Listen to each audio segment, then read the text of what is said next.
Hi hello ನಮಸ್ಕಾರ ಸ್ನೇಹಿತರೆ, ಮತ್ತೊಂದು ಹೊಸ ವಿಡಿಯೋಗೆ ನಿಮ್ಮೆಲ್ಲರಿಗೂ ಸ್ವಾಗತ ಸುಸ್ವಾಗತ. ಇವತ್ತು ನಾನು ರಿವ್ಯೂ ಮಾಡ್ತಿರೋ ಟೀಸರ್ ಬಂದ್ಬಿಟ್ಟು ಟಾಕ್ಸಿಕ್ ಟೀಸರ್ ಅಂತಾನೆ ಹೇಳ್ಬೋದು. ಇವತ್ತು ಈ ವರ್ಷದ ಒಂದು ಅತ್ಯುತ್ತಮ ಫಿಲ್ಮ್ ಅಂದ್ರೆ ತಪ್ಪಾಗ್ಲಿಕ್ಕಿಲ್ಲ. ಹೌದು ಸ್ನೇಹಿತರೆ, ಈ ಒಂದು ಟಾಕ್ಸಿಕ್ ಟೀಸರ್ ಇಡೀ ದೇಶವನ್ನ ಅಲ್ಲೋಲ ಕಲ್ಲೋಲ ಮಾಡಿದೆ. 500ರಿಂದ 600 ಕೋಟಿಯ ಬಜೆಟ್ ಅನ್ನ ಹೊಂದಿರೋ ಈ ಟೀಸರ್ ತುಂಬಾನೇ ಚೆನ್ನಾಗಿ ಇದೆ. ಈ ಒಂದು ಮೂವಿ ಬಂದ್ಬಿಟ್ಟು ತುಂಬಾನೇ ಚೆನ್ನಾಗಿ ಇದೆ. ಫಸ್ಟ್ ಬಂದ್ಬಿಟ್ಟು ಪಾರ್ಟಿಯನ್ನ ಮಾಡ್ತಿರೋಂತ ಒಂದು ಸೆಟ್ ನಲ್ಲಿ ಇಲ್ಲಿ ಟೀಸರ್ ನಲ್ಲಿ ತೋರಿಸಲಾಗಿದೆ. ಆ ಪಾರ್ಟಿಯಲ್ಲಿ ನೋಡಿದ್ರೆ ಫಾರಿನರ್ಸ್ ಹಾಗೆ ಚೈನೀಸ್ ನವರು ಇದ್ದಾರೆ. ಈ ಒಂದು ಪಾತ್ರವನ್ನ ನೋಡಿದ್ರೆ ಇಲ್ಲಿ ಯಶ್ ಅವರು ಕೂಡ ಒಬ್ಬ ದೊಡ್ಡ ಗ್ಯಾಂಗ್ಸ್ಟರ್, ಫಾರಿನ್ ಗ್ಯಾಂಗ್ಸ್ಟರ್ ಇರೋ ರೀತಿಯಲ್ಲಿ ಇಲ್ಲಿ ತೋರಿಸಿದ್ದಾರೆ. ಹಾಗೆ ನೆಕ್ಸ್ಟ್ ಬಂದ್ಬಿಟ್ಟು ಒಂದು ಒಳ್ಳೆಯ ಸಿನಿಮಾವನ್ನ ಈ ರೀತಿಯಲ್ಲಿ ತೋರಿಸಬಹುದು ಅನ್ನತಕ್ಕಂತ ಎಲ್ಲ ರೀತಿಯ ಪ್ರಯತ್ನವನ್ನ ಯಶ್ ಅವರು ಇಲ್ಲಿ ಮಾಡಿದ್ದಾರೆ. ಒಂದು ದೊಡ್ಡ ಗ್ಯಾಂಗ್ಸ್ಟರ್ ಆಗಿದ್ದಾರೆ. ಹಾಗೆ ಇಲ್ಲಿ ಯಶ್ ಅವರ ಪಾತ್ರಗಳು ಎರಡು ಇರಬಹುದು ಅನ್ನತಕ್ಕಂತ ಒಂದು ಕುತೂಹಲ ಕೂಡ ಇದೆ. ನಾನು ಮುಂದೆ ನಿಮಗೆ ಈ ರಿವ್ಯೂ ಅಲ್ಲಿ ತಿಳಿಸ್ತೀನಿ. ಹಾಗೆ ಮುಂದೆ ಬರೋದಾದ್ರೆ ಇಲ್ಲಿ ಯಶ್ ಅವರು ತುಂಬಾನೇ ಒಂದು ಸಖತ್ತಾಗಿ ಕಥೆಗಳನ್ನ ಬರೆದಿದ್ದಾರೆ. ಯಶ್ ಆಗಿರ್ಬೋದು, ಗೀತಾ ಮೋಹನ್ ದಾಸ್ ಆಗಿರ್ಬೋದು, ಇಬ್ರು ಕೂಡಿ ಈ ಒಂದು ಕಥೆಯನ್ನ ಬರೆದಿದ್ದಾರೆ ಅಂತಾನೆ ಹೇಳ್ಬೋದು.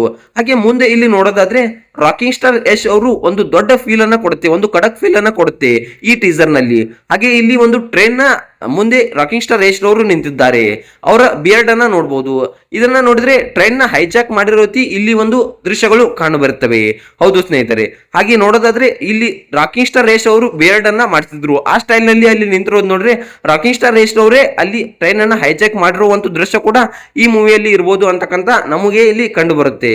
ಹಾಗೆ ಇಲ್ಲಿ ಯಶ್ ಅವರ ಕಣ್ಗಳನ್ನ ತುಂಬಾನೇ ಬ್ಯೂಟಿಫುಲ್ ಆಗಿ ಶೂಟ್ ಮಾಡಿದ್ದಾರೆ. ಹಾಗೆ ಅವರ ವಾಕಿಂಗ್ ಸ್ಟೈಲ್ ಆಗಿರ್ಬೋದು, ಡೈಲಾಗ್ ಆಗಿರ್ಬೋದು, ಆಮೇಲೆ ಅವರ ಲುಕ್ಸ್ ಆಗಿರ್ಬೋದು ಬಹಳ ಇಷ್ಟ ಆಯ್ತು ನನಗೆ ಈ ಟ್ರೀಸರ್ ನಲ್ಲಿ. ನಾನು ಈ ಜೋಕರ್ ಅಂಡ್ ಮ್ಯಾಕ್ ಕುತ್ತಿಗೆ ಗ್ಲಾಸ್ ಮೇಲೆ ಇಟ್ಕೊಂಡು ಎಳ್ಕೊಂಡು ಹೋಗ್ತಾರಲ್ಲ, ಅದು ಬಹಳ ಅನ್ಕಂಫರ್ಟೇಬಲಿ ಫೀಲ್ ಆಯ್ತು. ಯಾಕಂದ್ರೆ ಅಷ್ಟು ರಿಯಲಿಸ್ಟಿಕ್ ಆಗಿ ಈ ಒಂದು ದೃಶ್ಯವನ್ನ ಶೂಟ್ ಮಾಡಿದ್ದಾರೆ ಅಂತಾನೆ ಹೇಳ್ಬಹುದು. ಹಾಗೆ ನೋಡೋದಾದ್ರೆ ಇನ್ನು ಯಶ್ ಇಲ್ಲಿ ಒಬ್ಬರಿಗೆ ಹೊಡಿಬೇಕಾಗಿದ್ರೆ ಹಾಕಿರುವಂತ ಸೌಂಡ್ ಎಫೆಕ್ಟ್ ಆಗಿರ್ಬೋದು, ಮ್ಯೂಸಿಕ್ ಆಗಿರ್ಬೋದು, ಹಾಗೆ ಹ್ಯಾವ್ ಸಮ್ ಮ್ಯಾನರ್ಸ್ ಅನ್ನೋ ಡೈಲಾಗ್ ಬಹಳ ಪರ್ಫೆಕ್ಟ್ ಆಗಿ ಇತ್ತು ಟೀಸರ್ ನಲ್ಲಿ. ಈ ಸೀನ್ ನಲ್ಲಿ ಬೇರೆ ಬೇರೆ ಕ್ಯಾರೆಕ್ಟರ್ಸ್ ಗಳು ಹಾಕಿರುವಂತ ಡ್ರೆಸ್, ಹೇರ್ ಸ್ಟೈಲ್ ನೋಡಿದ್ರೆ ಈ ಒಂದು ಫಿಲ್ಮ್ 1940ರಿಂದ 70ರದ್ದು ಅಂತ ಸೆಟ್ ಆಗ್ತೆ ಅಂತ ನಮಗೆ ಕ್ಲೀನ್ ಆಗಿ ಗೊತ್ತಾಗುತ್ತೆ. ಇಡೀ ಟೀಸರ್ ನನಗೆ ಮತ್ತು 90% ಜನರಿಗೆ ಇಷ್ಟ ಆಗಿರುವಂತ ಸೀನ್ ಯಾವ್ದಪ್ಪ ಅಂತ ಅಂದ್ರೆ ಲಾಸ್ಟ್ ಡೇ ಬರುವಂತ ಯಶ್ ಅವರ ಯಂಗ್ ಲುಕ್ ಅಂತಾನೆ ಹೇಳ್ಬೋದು.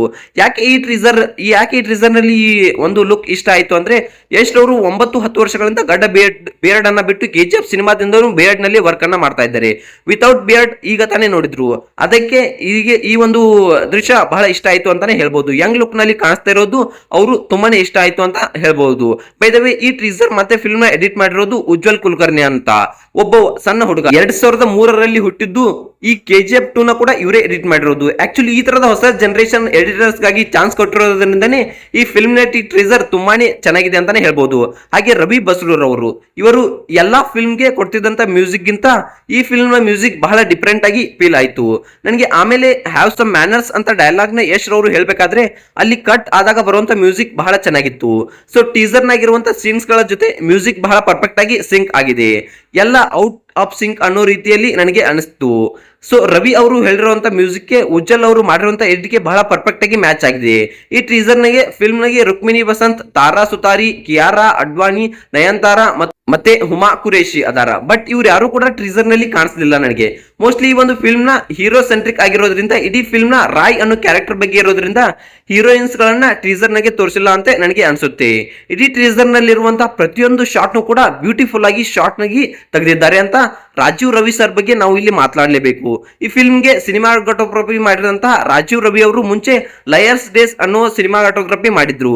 ಸೊ ಆ ಫಿಲ್ಮ್ ಗೆ ಸಿನಿಮಾಟೋಗ್ರಫಿಗೆ ಮಾಡಿದ ಅವರಿಗೆ ನ್ಯಾಷನಲ್ ಅವಾರ್ಡ್ ಸಿಕ್ಕಿತ್ತು. ಆಮೇಲೆ ದೇವ್ಡಿ ಸಿನಿಮಾ ಕೂಡ ಅಮೇಜಿಂಗ್ ಆಗಿ ಮಾಡಿದ್ರು, ಅದಕ್ಕೂ ಕೂಡ ಫಿಲ್ಮ್ ಫೇರ್ ಅವಾರ್ಡ್ ಕೂಡ ಸಿಕ್ಕಿತ್ತು.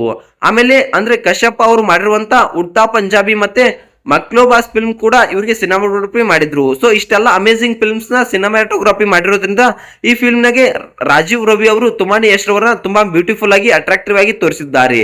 ಹಾಗೆ ಟ್ರೀಸರ್ ನಾಗೆ ಕಾಣಿಸಿರುವಂತ ಪ್ರತಿಯೊಂದು ಕೂಡ ಬಹಳ ಬ್ಯೂಟಿಫುಲ್ ಆಗಿ ಮೂಡಿ ಬಂದಿದೆ. ಎಲ್ಲರನ್ನು ಎದುರಾಕಿಕೊಂಡು ಬದುಕಕ್ಕೆ ಆಗೋಲ್ಲ ಅಂತಕ್ಕಂಥ ಮಾತನ್ನ ಇಲ್ಲಿ ಹೇಳಿದ್ದಾರೆ. ಇನ್ನು ಸ್ಟೋರಿ ವಿಷಯಕ್ಕೆ ಬಂದ್ರೆ ಟೀಸರ್ ನ ನೋಡಿದ ಹಾಗೆ ಹೇಳ್ಬಹುದು, ಇದೊಂದು ಗ್ಯಾಂಗ್ಸ್ಟರ್ ಸ್ಟೋರಿ ಅಂತಾನೆ ಹೇಳ್ಬಹುದು. ಈ ಫಿಲ್ಮ್ ನಲ್ಲಿ ಬಹಳ ಕೆಟ್ಟ ಪದಗಳು ಇರ್ತವೆ ಮತ್ತು ವೈಲೆನ್ಸ್ ದೊಡ್ಡ ಲೆವೆಲ್ ಗೆ ಇರ್ತದೆ. ಬಟ್ ನನಗಿರೋ ಭಯ ಸೀಕ್ವೆನ್ಸ್ ಏನಂದ್ರೆ ಸೀಕ್ವೆನ್ಸ್ ಬೋರ್ಡ್ ನವರು, ಸೆನ್ಸರ್ ಬೋರ್ಡ್ ನವರು ಈ ಫಿಲ್ಮ್ ನಲ್ಲಿ ಇರುವಂತಹ ಕೆಟ್ಟ ಬ್ಯಾಡ್ಸ್ ಗಳನ್ನ ಮ್ಯೂಟ್ ಮಾಡಬಾರ್ದು. ಮ್ಯೂಟ್ ಮಾಡಿದ್ರೆ ಆ ಫಿಲ್ಮ್ ನ ನೋಡೋ ಅಂತ ಕ್ಯೂರಿಯಾಸಿಟಿನೇ ಹೋಗ್ಬಿಡುತ್ತೆ ಅಂತಾನೆ ಹೇಳ್ಬಹುದು. ಇದು ಎ ಸರ್ಟಿಫಿಕೇಟ್ ಇಂದ ಬಾಕ್ಸ್ ಆಫೀಸ್ ಕಲೆಕ್ಷನ್ ಗಳಲ್ಲಿ ಏನು ಎಫೆಕ್ಟ್ ಆಗಲ್ಲ. ಆಮೇಲೆ ಟ್ರೀಸರ್ ನಲ್ಲಿರುವಂತ ಪ್ರತಿಯೊಬ್ಬರು ಓಡಾಡುವಂತ ಕಾರು, ಡ್ರೆಸ್ಸಿಂಗ್, ಕಾಸ್ಟ್ಯೂಮ್ ಡಿಸೈನ್ ಗಳನ್ನ ಬಹಳ ಪರ್ಫೆಕ್ಟ್ ಆಗಿ ಮಾಡಿದ್ದಾರೆ. ಯಾಕಂದ್ರೆ ಇಡೀ ಟ್ರೀಸರ್ ನೋಡಿದ್ರೆ 90ನಲ್ಲಿ ಇರುವಂತಹ ಯಾವುದೇ ಡ್ರೆಸ್ ಗಳು ಹಾಕ್ತಿದ್ರು ಅದೇ ರೀತಿಯಲ್ಲಿ ಡ್ರೆಸ್ ಗಳನ್ನ ಹಾಕಿದ್ದಾರೆ ಕ್ಯಾರೆಕ್ಟರ್ಸ್ ಗಳು. ಹೌದು ಸ್ನೇಹಿತರೆ, ಈ ಒಂದು ರೀತಿಯ ಕ್ಯಾರೆಕ್ಟರ್ ಗಳು ಇಲ್ಲಿ ತೋರಿಸಿದ್ದಾರೆ. ತುಂಬಾನೇ ಚೆನ್ನಾಗಿ ಮೂಡಿ ಬಂದಿದೆ. ಹಾಗೆ ನೋಡೋದಾದ್ರೆ ಯಶ್ ಅವರು ತುಂಬಾನೇ ಒಂದು ಅತ್ಯುತ್ತಮ ಫಿಲ್ಮ್ ಅಂತಾನೆ ಇದು ಹೇಳ್ಬಹುದು. ಹೌದು ಸ್ನೇಹಿತರೆ, ಇನ್ನು ಯಶ್ ಅವರು KGF ಫಿಲ್ಮ್ ಗಳು ಆದ್ಮೇಲೆ ಬಹಳ ಪರ್ಫೆಕ್ಟ್ ಆಗಿರುವಂತಹ ಫಿಲ್ಮ್ ನ ಸೆಲೆಕ್ಟ್ ಮಾಡಿದ್ದಾರೆ. ಯಾಕಂದ್ರೆ KGF ಫಿಲ್ಮ್ ಗಳು ಸೆಟ್ ಮಾಡಿರುವಂತಹ ಸ್ಟ್ಯಾಂಡರ್ಡ್ ಆಗಿರ್ಬೋದು, ರೆಕಾರ್ಡ್ಸ್ ಆಗಿರ್ಬೋದು ಈ ಫಿಲ್ಮ್ ನಲ್ಲಿ ಕೈಯಲ್ಲಿ ಮಾತ್ರ ಮುರುಕೆ ಸಾಧ್ಯ. ಸೊ ಎಕ್ಸ್ಕ್ಯೂಸ್ಲಿ ಅದೇ ರೀತಿಯಂತ ಫಿಲ್ಮ್ ಗಳನ್ನ ಇಲ್ಲಿ ಸೆಲೆಕ್ಟ್ ಮಾಡಿದ್ದಾರೆ. ಇನ್ನು ಡೈರೆಕ್ಷನ್ ವಿಷಯಕ್ಕೆ ಬಂದ್ರೆ ಗೀತು ಮೋಹನ್ ದಾಸ್ ಅವರು ಬ್ರಿಲಿಯಂಟ್ ಆಗಿ ಡೈರೆಕ್ಷನ್ ಮಾಡಿದ್ದಾರೆ.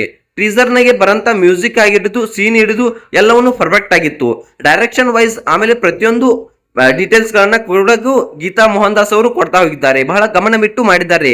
ಯಾಕಂದ್ರೆ ಲೈಟ್ಸ್ ಆಗಿರ್ಬೋದು, ಆಕ್ಷನ್ ಸೀನ್ ಆಗಿರ್ಬೋದು, ಯಶ್ ಆಗಿರುವಂತ ಡೈಲಾಗ್ ಆಗಿರ್ಬೋದು, ಬ್ಯಾಕ್ ಗ್ರೌಂಡ್ ನಲ್ಲಿ ಪ್ಲೇ ಆಗಿರ್ತಕ್ಕಂಥ ಮ್ಯೂಸಿಕ್ ಆಗಿರ್ಬೋದು, ಪ್ರತಿಯೊಂದು ಪರ್ಫೆಕ್ಟ್ ಆಗಿತ್ತು ಟೀಸರ್ ನಲ್ಲಿ. ಎಲ್ಲೂ ಒಂದು ಕ್ರೀಸ್ ಕೂಡ ಒಂದೇ ಒಂದು ತಪ್ಕೊಂಡ ಮಾಡಿಲ್ಲ. ನೈಸ್ ಅಂತಾನೆ ಹೇಳ್ಬೋದು. ಇಟ್ಸ್ ಓವರ್ ಅಂತಕ್ಕಂಥ ಯಶ್ ಅವರ ಡೈಲಾಗ್ ಆಗಿರ್ಬೋದು. ಯಶ್ ಇವರಿಗೆ ಇಂಡಿಯಾ ಅಷ್ಟೇ ಅಲ್ಲ, ಬೇರೆ ದೇಶಗಳಲ್ಲೂ ಕೂಡ ಇದರಿಂದ ಹವಾ ಮಾಡ್ಕೊಳ್ತಾ ಇದ್ದಾರೆ. ಇಂಗ್ಲಿಷ್ ನಲ್ಲೂ ಕೂಡ ಇದು ರಿಲೀಸ್ ಆಗ್ತಾ ಇದೆ. ಹೌದು ಸ್ನೇಹಿತರೆ, ಆಕ್ಚುಲಿ ಈ ಒಂದು ಡಿಸಿಷನ್ ಬಗ್ಗೆ ನನಗೆ ಬಹಳ ಪರ್ಫೆಕ್ಟ್ ಅನ್ಸಿತ್ತು. ಯಾಕಂದ್ರೆ ಬೇರೆ ದೇಶ ಫಿಲ್ಮ್ಸ್ ಗಳು ಇಂಡಿಯಾಕ್ಕೆ ಬಂದು ಕೋಟಿ ಗಟ್ಟಲೆ ದುಡಿದುಕೊಂಡು ಹೋಗ್ತಾ ಇವೆ. ಸೊ ಈ ಫಿಲ್ಮ್ ಬೇರೆ ದೇಶಕ್ಕೆ ಹೋಗ್ಲಿ, ಹಿಟ್ ಆಗ್ಲಿ, ಸಾವಿರಾರು ಕೋಟಿ ಗಳಿಸುವಂತ ಚಾನ್ಸ್ ಇರ್ಲಿ ಅಂತ ನಾನು ಆಶಿಸ್ಕೊಳ್ತಾ ಇದ್ದೀನಿ. ಒಳ್ಳೊಳ್ಳೆ ಫಿಲ್ಮ್ಸ್ ಗಳನ್ನ ಪ್ರೊಡ್ಯೂಸರ್ಗಳು ಮತ್ತೆ ಫಿಲ್ಮ್ ಮೇಕರ್ಸ್ ಗಳು ಮಾಡ್ಲಿ, ನಮ್ಮ ಇಂಡಿಯಾ ಫಿಲ್ಮ್ಸ್ ಕೂಡ ಒಂದು ಒಳ್ಳೆ ದುಡ್ಡನ್ನ ಗಳಿಸಲಿ ಅಂತಕ್ಕಂಥದ್ದು ನನಗೆ ಒಂದು ಬಹಳ ಆಸೆ ಇದೆ. ಹೌದು ಸ್ನೇಹಿತರೆ, ಇನ್ನು ನೆಕ್ಸ್ಟ್ ನೋಡಿದ್ರೆ 500 ಕೋಟಿಯ ಬಜೆಟ್ ಹಾಕಿ ಫಿಲ್ಮ್ ನ ಟ್ರೀಸರ್ ನ ಯಾವ ರೀತಿ ಇರಬೇಕು ಆ ರೀತಿ ಇದೆ. ಹೌದು ಸ್ನೇಹಿತರೆ, ಪ್ರತಿಯೊಂದು ಸೀನ್ ಗೆ ಹಾಕಿರುವಂತಹ ದುಡ್ಡು ಹಾಗೆ ತುಂಬಾನೇ ಚೆನ್ನಾಗಿ ಕಾಣ್ತಾ ಇದೆ. ಕಲರ್ ಗ್ರೇಡಿಂಗ್ ಬಹಳ ಚೆನ್ನಾಗಿ ಇದೆ. ರಾತ್ರಿ ಹೊತ್ತು ಬರುವಂತ ಶಾರ್ಟ್ಸ್ ಗಳು ನೋಡಿದ್ರೆ ಎಲ್ಗೂ ಕೂಡ ನಿಮ್ಗೆ ಡಾರ್ಕ್ ಐತಿ ಅಂತ ಅನ್ಸಲ್ಲ. ಹಾಗೆ ಲೈಟ್ಸ್ ಗಳು ತುಂಬಾನೇ ಚೆನ್ನಾಗಿ ಮಾಡಿದ್ದಾರೆ. ಇಲ್ಲಿ ತನಕ ಕಲರ್ಸ್ ನ ಪರ್ಫೆಕ್ಟ್ ಆಗಿ ಎಡಿಟ್ ಮಾಡಿದ್ದಾರೆ. ಇದನ್ನ ನೈಟ್ ಟೈಮ್ ಶೂಟ್ ಮಾಡಿದ್ರು ಕೂಡ ನಿಮ್ಗೆ ರೇಂಜ್ ರೋವರ್ ಜೊತೆಗೆ ತುಂಬಾನೇ ಸಖತ್ತಾಗಿ ಕಾಣ್ತಾ ಇದೆ. ಹೌದು ಸ್ನೇಹಿತರೆ, ಯಾಕಂದ್ರೆ ಅಷ್ಟು ಕರೆಕ್ಟ್ ಆಗಿ ಕಲರ್ ಗ್ರೇಡಿಂಗ್ ಅನ್ನ ಮಾಡಿದ್ದಾರೆ. ಸೊ ಓವರ್ ಆಲ್ ಆಗಿ ಹೇಳ್ಬೇಕಂದ್ರೆ ಟಾಕ್ಸಿಕ್ ಫಿಲ್ಮ್ ಟ್ರೀಸರ್ ನನಗಂತೂ ಬಹಳ ಇಷ್ಟ ಆಯ್ತು. ಯಶ್ ಅವರು ಇಲ್ಲಿಗೆ ತೆಗೆದುಕೊಂಡಿರುವಂತ ರಿಸ್ಕ್ ನಾವು ಅಪ್ರಿಶಿಯೇಟ್ ಮಾಡಲೇಬೇಕು. ಯಾಕಂದ್ರೆ KGF ಫಿಲ್ಮ್ ಅಂದ್ರೆ ಅವರ ಲಾಸ್ಟ್ ಫಿಲ್ಮ್ ಬಂದಿತ್ತು 2022ರಲ್ಲಿ. 4 ವರ್ಷಗಳ ಬಳಿಕ ಇವರ ಜಾಗದಾಗ ಬೇರೆ ಯಾರೋ ಆಕ್ಟರ್ ಇದ್ದಿದ್ದು. ಪ್ರತಿಯೊಂದು ವರ್ಷನೂ ಕೂಡ ಹೊಸ ಫಿಲ್ಮ್ ನ ಸೈನ್ ಮಾಡಿ 100 ಕೋಟಿ 150 ಕೋಟಿಯನ್ನ ತೆಗೆದುಕೊಳ್ತಾ ಇದ್ರು. ಬಟ್ ಯಶ್ ಅವರು ಈ ರೀತಿಯಾಗಿ ಮಾಡಲಿಲ್ಲ. ಕಂಟಿನ್ಯೂಸ್ ಆಗಿ ಎಫರ್ಟ್ ಹಾಕ್ತಾರೆ. ಅವರು ಹಾಕಿರುವಂತ ಎಫರ್ಟ್ ಈ ಟ್ರೀಸರ್ ನಲ್ಲಿ ಎದ್ದು ಕಾಣಿಸ್ತಿದೆ. ಯಶ್ ಅವರು ಈಗ ಇಂಡಿಯಾದಾಗಿ ಇರುವಂತ ಬಿಗ್ಗೆಸ್ಟ್ ಸೂಪರ್ ಸ್ಟಾರ್ ಗಳಂತಾನೆ ಹೇಳ್ಬೋದು. ನೀವು ಬರೀ ಎಲ್ಲಾ ಭಾಷೆದಾಗೂ ರಿಲೀಸ್ ಆಗಿರುವಂತ ಈ ಟೀಸರ್ ನ ವ್ಯೂಸ್ ನೋಡಿದ್ರೆ ನೋಡಬಹುದು ದೇಶದಲ್ಲಿ ಇರುವಂತ ಜನರು ಇವರಿಗೆ ಎಷ್ಟು ಕಾಯ್ತಾ ಇದ್ರು ಅಂತ. ಇನ್ನು ಟ್ರೀಸರ್ ಲಾಸ್ಟ್ ಗೆ ಬರುವಂತ ಯಶ್ ಅವರ ಲುಕ್ ಬಹಳ ಇಷ್ಟ ಆಯ್ತು. ಈ ಜನರಿಗೆ ಐ ಎಂ ಕಮ್ ಹೋಮ್ ಅಂತಕ್ಕಂತ ಒಂದು ಮೆಸೇಜ್ ಅನ್ನ ನೀಡಿದ್ದಾರೆ. ಆ ರೀತಿ ಯಶ್ ಅವರು ಎಷ್ಟು ಚೆನ್ನಾಗಿ ಡ್ಯಾನ್ಸ್ ಮಾಡ್ತಾರೆ ಅಂತ ಕರ್ನಾಟಕದ ಮುಂಚೆನೆ ಅವರು ಹಳೆ ಫಿಲ್ಮ್ ನಲ್ಲಿ ನೋಡಿದ್ದಾರೆ. ಅದೇ ರೀತಿ ಇಲ್ಲಿ ಟಾಕ್ಸಿಕ್ ಫಿಲ್ಮ್ ನಲ್ಲಿ ಲಾಸ್ಟ್ ಗೆ ಅವರು ಮಾಡಿರ್ತಕ್ಕಂಥ ಡ್ಯಾನ್ಸ್ ಈ ಹಿಂದೆನೆ ಮಾಡಿದ್ರು. ಸೊ ಆ ಒಂದು ದೃಶ್ಯ ಕೂಡ ನನಗೆ ಓವರ್ ಆಲ್ ತುಂಬಾನೇ ಇಷ್ಟ ಆಯ್ತು. ಲಾಸ್ಟ್ ಸೀನ್ ಗಳು ಅಂದ್ರೆ ಯಶ್ ಅವರು ಯಂಗ್ ಆಗಿ ಪ್ರೊಫೆಷನಲ್ ಆಗಿ ಕಾಣಿಸ್ಕೊಳಿಸ್ತಾ ಇದ್ದಾರೆ. ಹೀಗಾಗಿ ಆ ದುರಂಧರ್ ಸಿನಿಮಾ ಕೂಡ ಯಶ್ ರವರ ಜೊತೆ ಕಾಂಪಿಟೇಟ್ ಮಾಡಲಾಗಿದೆ. ದುರಂಧರ್ ಸಿನಿಮಾ ಕೂಡ ಅದೇ ದಿನ ರಿಲೀಸ್ ಆಗಿದೆ. ನೋಡೇ ಬಿಡೋಣ ನಮ್ಮ ಕನ್ನಡ ಸಿನಿಮಾನ ಅಥವಾ ಆ ದುರಂಧರ್ ಸಿನಿಮಾನ. ದಯವಿಟ್ಟು ಎಲ್ರಿಗೂ ಈ ಒಂದು ವಿಡಿಯೋದ ಕೆಳಗೆ ಯಶ್ ಅಂತ ಕಮೆಂಟ್ ಮಾಡಿ. ದುರಂಧರ್ ಸಿನಿಮಾದ ವಿರುದ್ಧ ಹೋರಾಡಿ ನಮ್ಮ ಯಶ್ ಗೆದ್ದು ಬರ್ಲಿ ಅಂತಾನೆ ಹೇಳ್ಬೋದು. ಗೆದ್ದು ಬರ್ಲಿ ಅಷ್ಟೇ ಅಲ್ಲ, 100% ಗೆದ್ದೇ ಬರುತ್ತೆ. ದುರಂಧರ ಸಿನಿಮಾ ಟೀಸರ್ ನೋಡಿದ್ರೆ ಇದಕ್ಕೆ ಕಾಲು ಭಾಗ ಕೂಡ ಸಮಾನ ಆಗೋದಿಲ್ಲ. ಟಾಕ್ಸಿಕ್ ಸಿನಿಮಾ ಗೆದ್ದು ಬರ್ಲಿ, ನಮ್ಮ ಯಶ್ ಎಲ್ಲಾ ಲೆವೆಲ್ಗೂ ಹವಾ ಮಾಡ್ಲಿ ಅಂತಕ್ಕಂಥದ್ದು ನಮ್ಮೆಲ್ಲರ ಆಸೆ ಆಗಿದೆ. ಇಡೀ ದೇಶಾದ್ಯಂತ ಹೊರ ದೇಶಗಳಲ್ಲೂ ಕೂಡ ನಮ್ಮ ಟಾಕ್ಸಿಕ್ ಟೀಸರ್ ಹವಾ ಮಾಡಲಿ. ಹಾಗೆ ಟಾಕ್ಸಿಕ್ ಸಿನಿಮಾ ಎಲ್ಲ ದೇಶಗಳಲ್ಲೂ ಕೂಡ ಹವಾ ಮಾಡಿ ಕೋಟಿ ಗಟ್ಟಲೆ ಹಣವನ್ನ ದುಡಿದುಕೊಂಡು ಬರಲಿ. ನಮ್ಮ ಕನ್ನಡ ಸಿನಿಮಾ ಬೆಳಲಿ ಅಂತ ಆಶಿಸೋಣ. ಹೌದು ಸ್ನೇಹಿತರೆ, ಈ ವಿಡಿಯೋ ಬಗ್ಗೆ ನಿಮಗೆ ಅನಿಸುತ್ತೆ, ಯಶ್ ಅವರ ಬಗ್ಗೆ ನಿಮಗೆ ಅನಿಸುತ್ತೆ ಅನ್ನೋದನ್ನ ಕಮೆಂಟ್ ಮಾಡಿ. ವಿಡಿಯೋ ಇಷ್ಟ ಆದ್ರೆ ಲೈಕ್ ಮಾಡಿ, ಶೇರ್ ಮಾಡಿ, ಹಾಗೆ ಸಬ್ಸ್ಕ್ರೈಬ್ ಮಾಡೋದ್ರ ಮೂಲಕ ನಮಗೆ ಸಪೋರ್ಟ್ ಮಾಡಿ. ಮತ್ತೆ ಮುಂದಿನ ವಿಡಿಯೋದಲ್ಲಿ ಸಿಗೋಣ. ಬಾಯ್ ಬಾಯ್.